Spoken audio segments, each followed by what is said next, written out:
Good morning. सभी दर्शकों का सक्सेस ग्रुप में बहुत बहुत स्वागत है।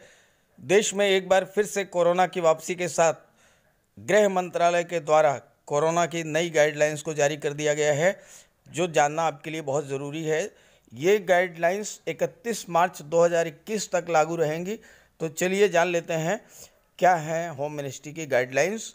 ये जानकारी अपने सभी साथियों को भी शेयर कर दीजिएगा ताकि उन्हें भी जानकारी हो जाए, वो भी अवेयर रहें, उन्हें किसी प्रकार की कोई दिक्कत ना हो। तो चलिए वीडियो शुरू करते हैं। तो ये खबर है नई दिल्ली से। देश में कोरोना वायरस संक्रमण के मामलों में एक बार फिर देखी जा रही तेजी के बीच आज 1 मार्च से कोविड-19 के वैक्सीनेशन का दूसरा चरण शुरू हो रहा है, जिसमें 60 साल से अधिक की उम्र के बुजुर्गों और 45 साल से अधिक की उम्र के उन लोगों को टीका लगाया जाना है जिन्हें पहले से कोई अन्य बीमारी है।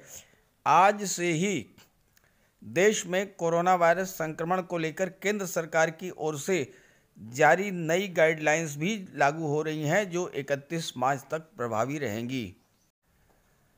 केंद्रीय गृह मंत्रालय की ओर से बीते कुछ महीनों से हर माह के आखिर में कोविड-19 को लेकर गाइडलाइंस जारी की जाती हैं।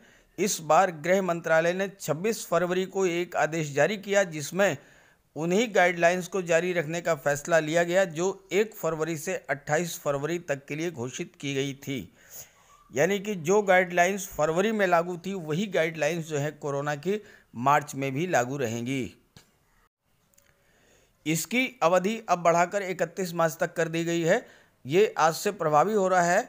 वहीं कोविड-19 के बढ़ते मामलों के बीच राज्य सरकारों से निगरानी और पीसीआर टेस्ट बढ़ाने के लिए कहा गया है। तो ये गाइडलाइंस 31 मार्च तक लागू रहेंगी। इस संबंध में केंद्रीय गृह सचिव अजय भल्ला की ओर से राज्यों और केंद्र शासित प्रदेशों को एक पत्र भी लिखा गया है, जिसमें कोरोना वायरस गाइडलाइंस को 31 मार्च तक बढ़ाने का आदेश दिया गया है। ये आज से लागू हो रहा है। संक्रमण के बढ़ते मामलों को देखते हुए विभिन्न राज्यों से आने वाले लोगों के लिए जरूरी निर्देश जारी किए गए हैं।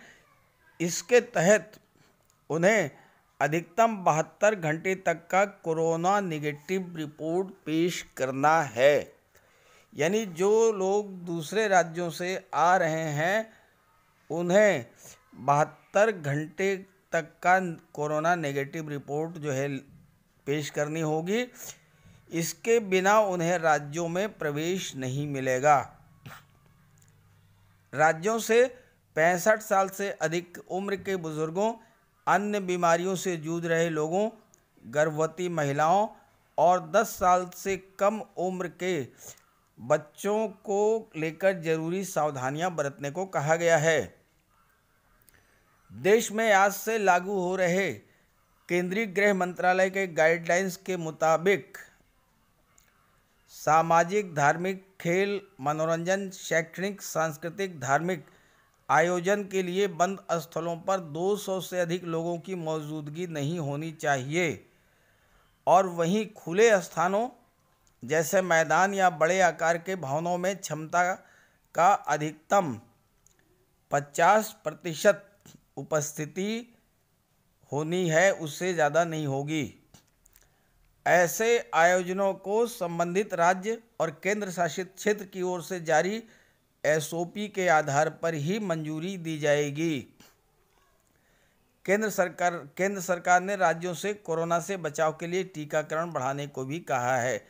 तो ये थी होम मिनिस्ट्री की गाइडलाइंस। ये गाइडलाइंस अपने सभी साथियों को जरूर शेयर कर दीजिएगा। Okay, thank you.